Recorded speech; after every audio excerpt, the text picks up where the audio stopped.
Hello, this is Gabriel Thibault with Breaking Expectations, a podcast about the joys of disability and all that it includes. Here you'll hear stories and roundtables of individuals who have gone through different journeys in their lives than the one that you think you'll take. But the twist of it is, if you're lucky enough, you'll take this journey too. Good afternoon. Thank you for joining us this afternoon for a great conversation that we're going to have around a topic that faces persons with disabilities, told by the voices of persons with disabilities and in a context that centers their narratives and their lived experience. My name is Ingrid Palmer. I am a social activist, a public speaker, and a person with a disability myself. I'd like to start off by getting to know our panelists. And so we're going to have everyone introduce themselves one at a time. I'd like you to tell us a little bit about yourself, what your mobility device is, and just for fun, if your device has a name. So let's start off with Stévia. Hi, everyone. I'm Stévia. I'm a newcomer to Canada, but working in social services and sometimes some personal support worker. I use form crutches right now. I know they do not have a name. Thank you so much, Stévia. You never know. Why don't we, we'll turn to Kate. Kate, can we get to know a little bit about you and your mobility device? Hi, my name is Kate. I'm a disability activist here in Toronto, Ontario. I am also an artist and I make art around disability. I use a walker and my walker does have a name. My walker's name is Pantalaimon. It's a character in a book. Very nice, Pantalaimon. Yeah. Not so crazy after all. No. And, but certainly not least, Adam. I'm Adam Cohoon. I'm an artist with a disability. I go by the handle ARC23 on the internet, and sometimes my wheelchair, I call it Wheels 970 in some cases, but on a day-to-day basis, no, it doesn't have a name. Only when the mood or the situation suits. That's good. Well, we're going to talk today about our mobility devices and how they impact our lives. And so I'd like to start off with Adam. Adam, can you tell us about your mobility device and how it has impacted your life and what it has taught you? My mobility device, the way I've used it over time has changed. Since about age 6, I've used my power wheelchair most of the time. Until age 6, my mobility device was mostly used outdoors, and for the first month that I had it, I could only drive around in circles. But that was because I was 3 years old. And the other thing to know is because my dad is a mechanic, and he is also a simple electronics technician. Most times they would not give a 3-year-old kid a power wheelchair, but my dad had made sure that it could only go to a certain speed, and he said to the people, he said, if a 3-year-old can break his wheelchair more than I can fix it, then Adam won't use one till he's older. But my dad figured that I should sort of use it sort of like how little kids use a tricycle or stuff. It would give me some freedom to play outside and Mhm. get the fresh air. That's interesting. So you've had your mobility device from a very young age, and that's not the same for everyone. Stévia, when did you start um, needing your mobility device? Well, I've needed it for quite some time, but just refused to use it up until last year. Um, I've always had chronic pain, and they help me to manage, take some of the pressure off of my back. And I've been I've been avoiding using them for a long time because I'm always that try to be independent person. I got this. But then as pain became a whole lot worse after I moved here because it's kind of colder. Um, well, not kind of colder, it's a lot colder. Um, it worsened the pain, and I moved to being unable sometimes to control my muscles when I'm walking. So I had to get them to stop falling. Mhm. Um, so I've really been using them since last year. Yeah. So Adam brought up, you both brought up two really good points. Adam brought up that his mobility device um, brought him freedom, and you brought up that your mobility device helped to ease some of your pain. I wonder, Kate, if you had another aspect that you could bring up that possibly your mobility device helped you in your life. Yeah, so I've been using a walker for 6 or 7 years now. Before that, I was using a cane, but I've had chronic illness and disability since I was very young. And my walker actually helps me feel like I want to go out in the world. I think for a long time I isolated myself because I was scared of falling and I was scared of going out in the world if I would like hurt my body. And now having a mobility device has really, I agree, like given me a lot of freedom. It also just like psychologically makes me so that I can participate in the world. Otherwise, I would just be at home sitting on the couch all the time, but or not even moving out of my bed. But yeah, having a walker makes me mobile. Otherwise, I wouldn't be able to move around. I like what you said, Kate, about your mobility device um, helping you to participate in the world. Can you expand a bit about that and maybe what that has taught you about yourself and maybe mobility devices in general? Yeah, I feel like a lot, like once I reframed that in my mind, I looked at my mobility device as like a really positive thing because it helps me like go out and about in the world. It helps me with groceries. It helps me just walk, right? But it also helps me like go have coffee with friends, and it helps me do all of the different things that I want to do in order to feel fulfilled in my life. Awesome.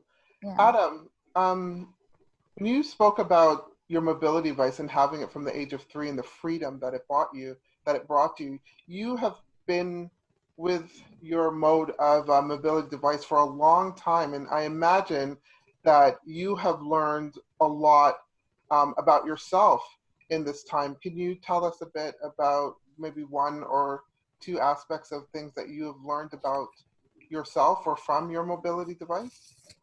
Well, the two things that I noticed is I consider myself a bit of a road warrior, and so, sometimes I use my mobility device a lot like some downtown Torontonians use their bike, in that sometimes in the good weather, I will actually use my mobility device to drive across downtown to events or other things rather than taking my wheelchair.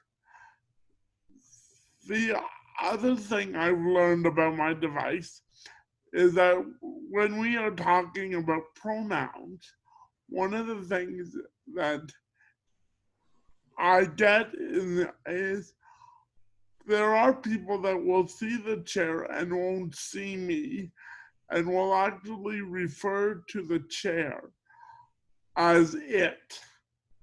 And so they'll say, oh, it's in the way, or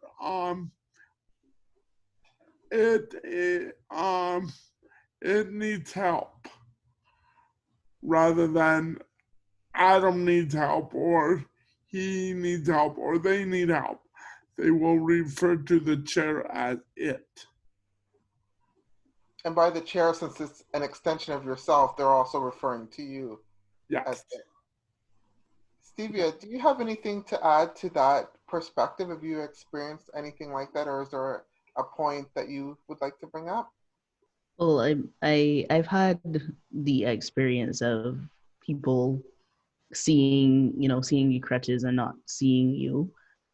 So I get that, but I'm very sure that Adam's experience might be a little bit more that might happen a little bit more often. Because with crutches, I feel it feels more for me like people insisting on trying to help where no help is needed, rather than seeing crutches and excluding me completely. Yeah. Right. That's more my experience. So with your mobility device, it's seen as separate from yourself in a way that's different than how Adam's mobility device is seen. Yeah, it's So like no one is automatically. referring to you as it because you're Right. using crutches. They definitely see that as separate. And There's this automatic assumption that there are crutches, therefore help is needed.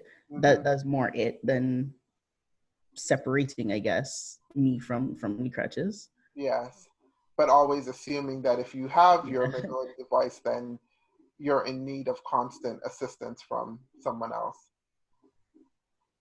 Yes. Okay.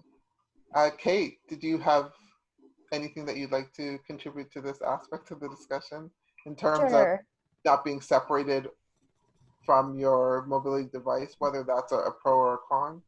Yeah, so I feel like mine is a little bit in between. Like I definitely get the same with Stevia, that people are constantly trying to help me, and sometimes actually like it's worse. They make it worse by trying to help, right? Like they'll try to open a door, but I have my own way of opening a door, and they throw me off balance even more. But I was just what Adam was saying.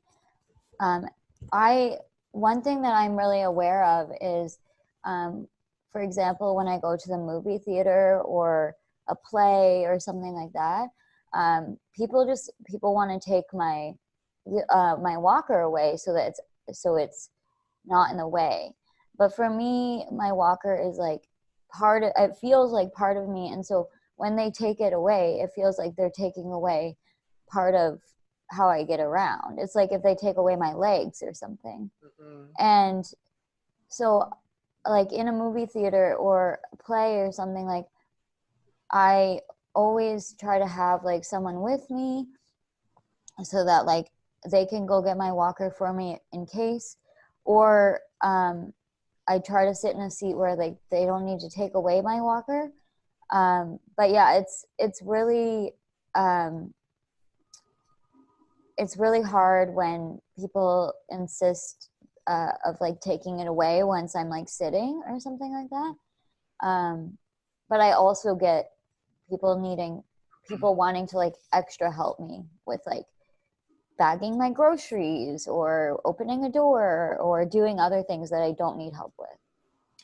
Yeah, I think that we can all relate to that. With my use of a white cane, I definitely see my cane as an extension of myself and a part of my body. How do you, and I'll just throw this out to any one of you who want to answer, but I'd like to just hear more about what your mobility aid has brought to you and how it has enhanced your life and maybe your independence. If anybody wants to speak to any aspect like that. I can tell another story. It's Kate here.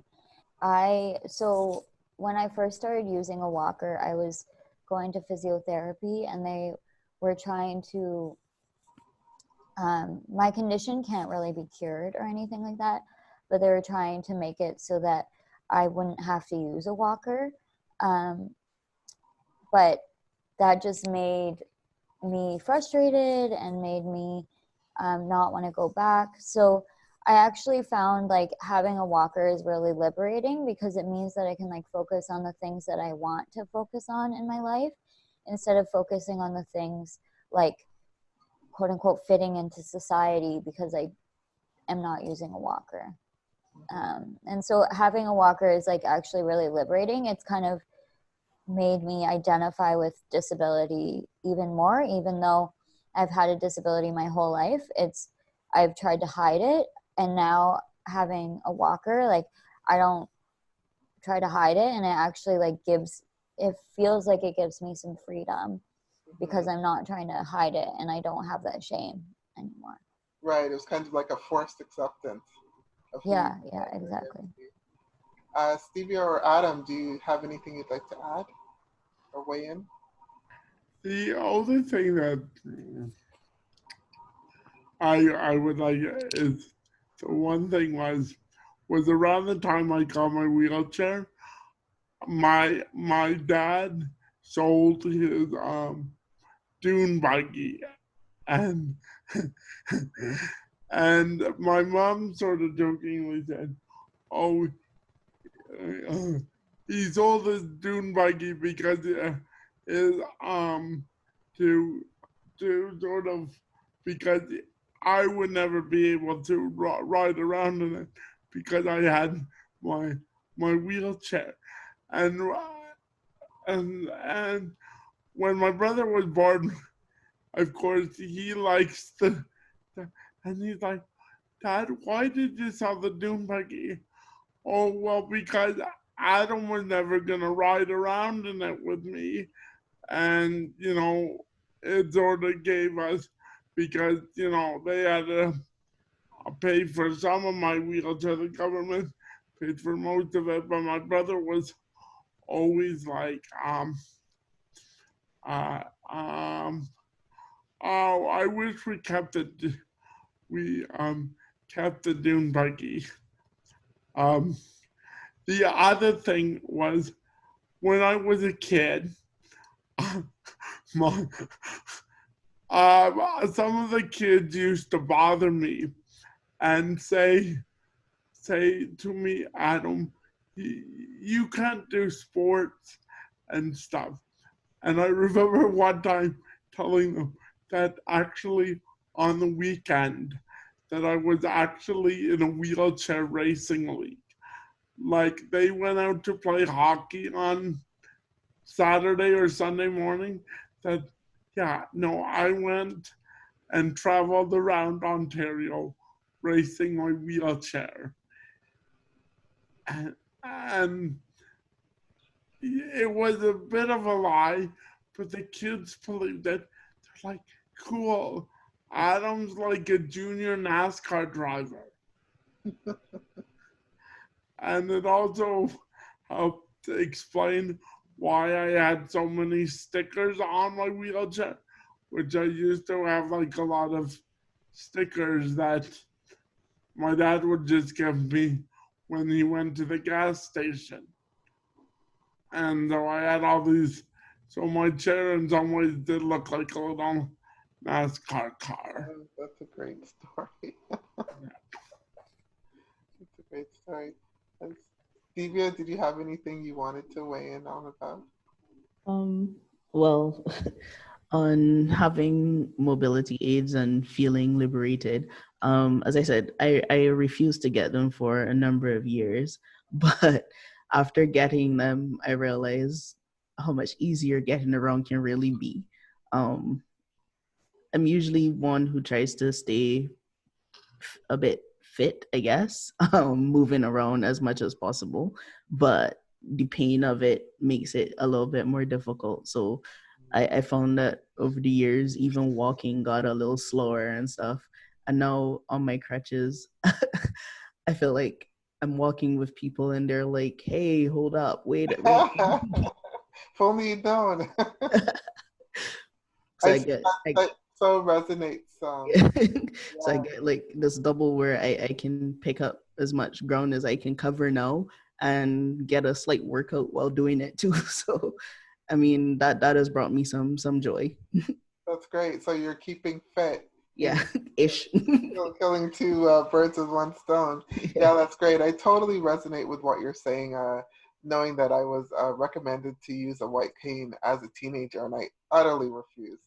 No way. And I didn't begin until my mid to late 30s when I had to, when my vision had turned to the point where I had to. So I think many people can resonate with the fact of not wanting to use a a mobility aid, thinking that it's taking away something, and then realizing that, oh, it's actually giving back something, or in giving us more freedom than we thought, or enabling us in a way. And so when the greater society looks at persons with disabilities and sees a deficit, um, we know that it isn't a deficit. If there was something that you could say um, to the greater society about mobility aids and what they do, or I think either Kate or Adam had brought up, actually I think we all did, about people automatically assuming that we need assistance. What is something that you would want to let the greater public know around disability and the use of mobility aids? I'm throwing that out to anyone. The first thing I want to say is, even though power wheelchairs have handles, we don't want to be pushed unless we need to be pushed. Sometimes pushing a power chair when it's moving, it can be very jarring for me, and sometimes it can even throw me off course and push me into other people. So that's the final thing I'd like to say. That is one of the hazards of using mobility aids out in public, is people want to try and push you when you don't necessarily need to be pushed. Yeah, or just touching the mobility aid in general is like not a good thing, because I'm using it in a particular way, right? And so I know how to use it, and I don't need other people to pull it or push it or whatever. What was the question again, Ingrid?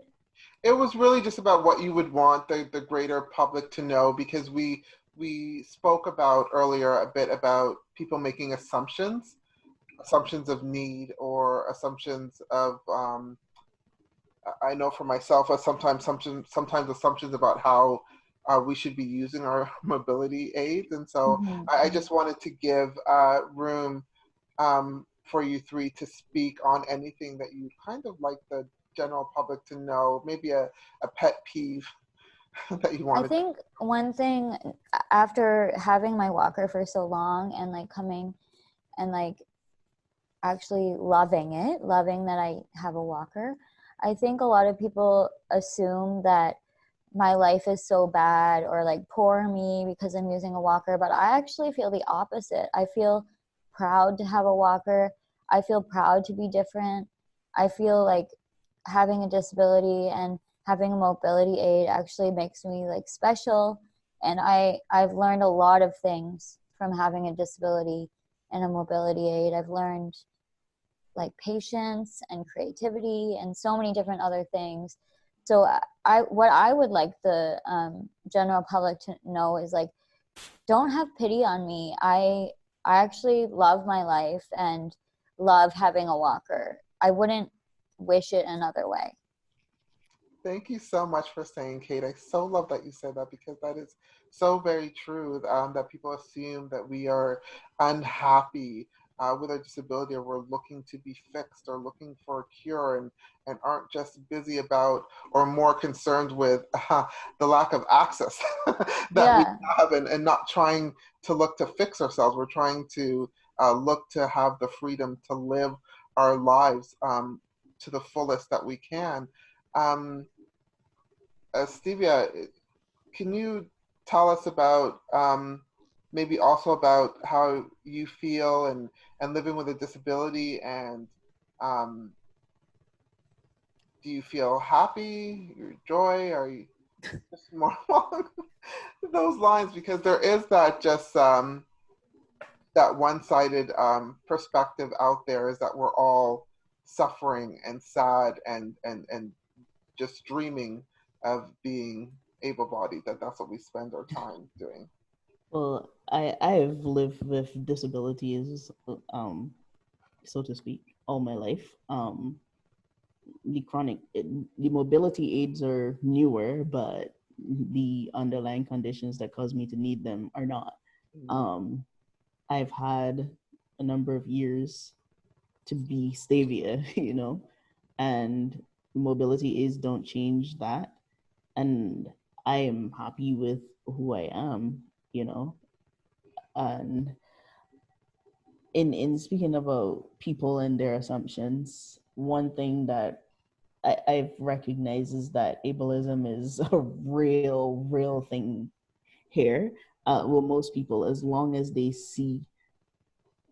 can see that there's a disability, the automatic response is to want to be helpful.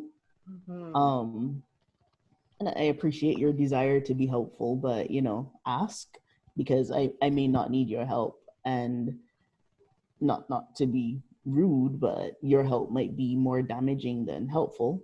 So, move out of the way and be considerate rather than assuming that I need your help. And that's such a tricky thing that we're forced to navigate and have to, juggle for able-bodied people, is their assumption that their kindness or their willingness or their desire to do something is always welcome or always a good thing, or actually is always kind, because it's not. Sometimes it's insulting. And sometimes, like you said, it's debilitating. It's not helpful. It actually works the opposite way. And we are forced to not only have to handle our own emotions, but have to handle other people's emotions also, which can be frustrating. Does anybody want to maybe speak on that regard?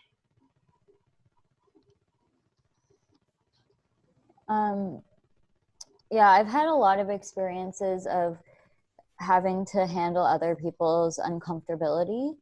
They see like a young person with a disability, and they all automatically assume, like, quote unquote, what's wrong with me?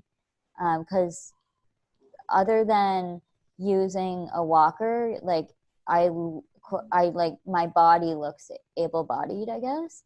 And so they always wonder what's wrong with me, what happened to me, all of these things. And this could be like a stranger that I am seeing down on the street, or like someone I'm sharing an elevator with. And so I'm trying to navigate dealing with their feeling uncomfortable, and I'm trying to change their mind, like there's nothing wrong with me. Yeah. Like, it's your perception that there's something wrong if I'm using a mobility aid, but really, like, there's nothing wrong with me. Like, what are you actually trying to ask, right? Like, they're trying to ask some pretty invasive questions about my medical history. Yeah. Rather than, and it's just for their own like curiosity or nosiness or whatever, right? Rather than like them. So it's back to like what Stévia was saying, like people trying to be quote unquote helpful because they want to like know how to help you or whatever, but really they're just being nosy and trying to justify like their own bad behavior. Mm-hmm.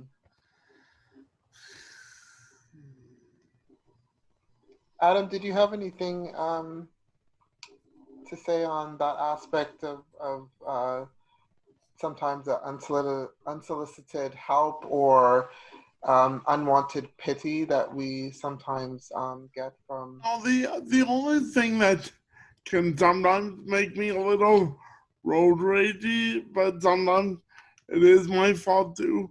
But when the people like make comments about my reckless driving when I'm not being reckless, on my bad days, it can give me a little bit of sidewalk rage.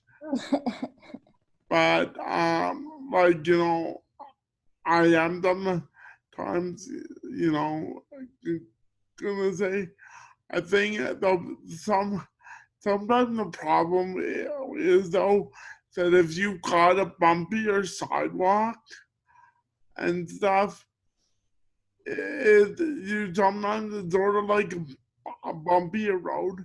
Sometimes you sometimes you do go slower, but sometimes you actually want to go faster. So you're not hitting every individual bump. So you're sort of going fast enough that you're not feeling every individual crack. Mm-hmm. So it's one of these situations where it's sometimes then we I don't want to say it's hard to control, but sometimes I think people think that that we're just that when we're zipping down the street that we don't care, and you know we do care. We don't want to injure anybody, but it's like but don't assume that you guys can just make any action. Or the other thing I do really dislike is when when I am going down the street and there's somebody with an iPod or other music device in their ears and they're not hearing me say excuse me, so I quickly pass them and then I catch their eye and then they yell at me for zipping by. It's like, you know, sure, like lately with this social distancing, I'm a lot more careful when I do stuff like that. But if you're just slowly walking down the street, jamming to your tunes, reading a text, that's fine. But if I'm trying to get somewhere, I'm sorry. I can't always yell over your tunes, and there's not always another bystander that will signal to you to let you know that I want to get past. Yeah. I used a power wheelchair for a few months when I had an accident one time, and I know that for me at least, being a new driver, I found driving a wheelchair really challenging. It might be because of the environment and how the road is bumpy and doorways aren't big enough and things like that. But I also just want to say, like, from my experience, like, it is hard, and like you have to like learn how to maneuver it, and it's like in my mind, having also driven a car in the past, it's like way harder than driving a car. Mm-hmm. It was interesting listening to you both speak. That reminded me of times when I was accused of tripping people. Not that they weren't watching where they were going. Stevie, I wonder, I know you do use crutches that, you know, perhaps definitely don't stick out the way that, you know, I use my cane, but have you ever come across a situation where people either weren't watching where they're going and maybe tripped over your device, or maybe accused you of not being fair in your use? Several times. See, I'm I'm 5'9" and have a bit of a gait. So my crutches go out ahead of me and then my body follows. And there are people who will see me coming and I am moving. As I said earlier, these things let me go a lot faster, right? I'm moving and there's a clear path ahead of me. So I'm trying to get where I'm going. And then somebody will step out into the way when I push the crutches forward to get forward and either hit them, which causes me to trip and then I am upset, or they trip and then I laugh because, well, you should have been paying attention. I mean, it sounds so bad, I guess, to laugh at it, but it feels like people sometimes are just so inconsiderate. Like you see me coming, you recognize that I'm using a mobility device, but you still think, okay, I can make it across a lot faster before Yeah. he gets there, you know? And then you're not expecting that I'm gonna be moving as quickly as I am. And then you're upset when you cross my path and then you trip. Um, and I have a lot of difficulty feeling sorry for you at that point because you could have caused me to fall, you know, which is the whole reason I'm on these crutches so that I don't fall. I'm old, I can't take a fall. Exactly. I'd like to just change gears just a little bit as because we're coming up on time, and I just want to. I read something recently with someone with um, their wheelchair, and they saw their chair as just being really fashionable, and was just like really so in love with their chair. And I know some people who decorate their canes, their white canes, and so I was just wondering with you guys, do you see your mobility device as being fashionable, as being sleek in its design? And if so, I'd love to hear about it, or if you put anything on it to decorate it, or and if you don't, or if you have, if not, if you would have any suggestions for designers on how they could improve on the particular design of the mobility device you use. I would love to talk about this. All right, go ahead. So my walker is bright red. And a few years ago when I had to change my glasses color, I changed my glasses to be bright red too. So now I'm always matching myself. And my two different mobility devices, my glasses, which are hardly considered a mobility device anymore, and my walker are always matching. And I always get compliments on my glasses. Oh, your glasses are red, they're so cool. But like I never get compliments on my walker. But I always try to bring it up when people say, "Oh, your glasses are red, they're so cool." I'm like, "Oh, I know. I got them to be red so that they can match my walker." And it feels like no matter what I wear and what outfits I put on, like I'm always fashionable because my walker and my glasses are always matching. Nice. I love that. So that's like a little way that I play around with mobility devices. Yeah. Stevie or Adam? I used to put more stickers and individualize my chair a bit more than I do now. I do sort of wish there were a little bit more design options in wheelchairs, but when I pick a chair, it's not because of the design. It's usually I like a chair that's got a better quality motor that can go for that can give me better long lasting endurance. But if you could have all that and sleek, something, would you want like a really cool sleek design too? Uh, And also, or that's just like who cares? I knowing me, I'd probably want like a more retro classic design. I like my Ingrid, if we ever get together, I'll let you feel my eyeglasses because I got the eyeglasses that are more shaped like the original eyeglasses.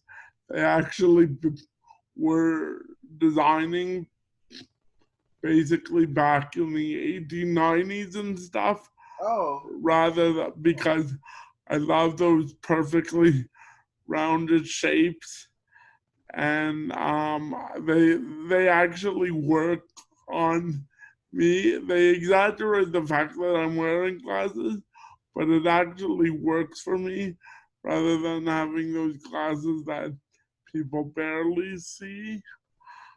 But I just love the retro artsy look of the thicker rims. mm-hmm. Yeah. That sounds awesome. What about you, Stevia?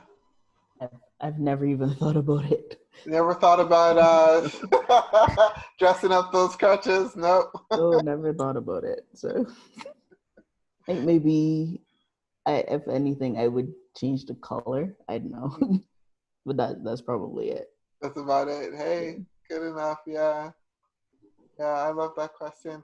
I know with me, I've gotten some compliments on my glasses. I don't pick them since I can't see them, but I'm always very thankful for my optometrist wife who always does that. And I get a lot of compliments on how fashionable my glasses look. So, yeah, that's a good one. I'd like to maybe now just turn to talking about how, if at all, your mobility device helped you in navigating social connections, and if it did with that, like sometimes for some people before they're connected up with their mobility device, they maybe were limited in their movement or limited in their ability to get out and socialize. And I'm just wondering if you found that your mobility device, besides being efficient in general, really helped to navigate um, the social aspect of your life. I feel like my mobility device, it automatically, people automatically can see I'm disabled, and so I find it easier to build disability community because we can visually see each other. Mm-hmm. And I love that. I also know that I've been able to connect a lot with my neighbors in my building because they all recognize me, whereas I live in a really tall building, and so I might not be recognized if I didn't have a mobility device. And because of that, I actually have like a better relationship with all my neighbors. And that's like really, really amazing. And also, like, when I'm queer and when I'm out in queer community, I lots of other disabled people, as a disabled person, like, I gravitate toward other disabled people because they have a similar experience to me. And so when I'm out in queer community, it's nice to like kind of quote unquote find my people, because I have that device. Mm-hmm. I found it really interesting in this aspect how you brought up how your mobility device kind of makes you stand out, but in a good way. Yeah, I thought that was really interesting. Either Adam or Stevia? Um, I'm gonna let Stévia go because we've only got a minute left before our break. Okay. Yeah, for me, it because it's less painful to move around. Um, I'm not really a very social person, but I found myself saying yes a lot more to going out and hanging out and stuff because I was able to move around with less pain. So yeah. Well, I'm going to just take the last few seconds here then to say thank you to all three of you, Kate, Stevia, Adam, for sharing your perspectives and your stories on your mobility devices, on how they have enhanced your life, their effectiveness, and just the ways that they are part of you, and how the greater society can also learn to have more respect for our devices and us in general. Thank you so much for sharing your time with us today. Thank you. Ooh. Thank you for listening to Breaking Expectations, a podcast about the joys of disability. This podcast was made possible with the support of the Centre for Independent Living in Toronto and the Ontario Trillium Fund. Please subscribe to our channel and visit our Facebook and Instagram pages. We'd love to hear from you, so feel free to leave a comment below. Remember that if you don't have a disability now, if you're lucky enough, you'll live long enough to get one. Goodbye till next time.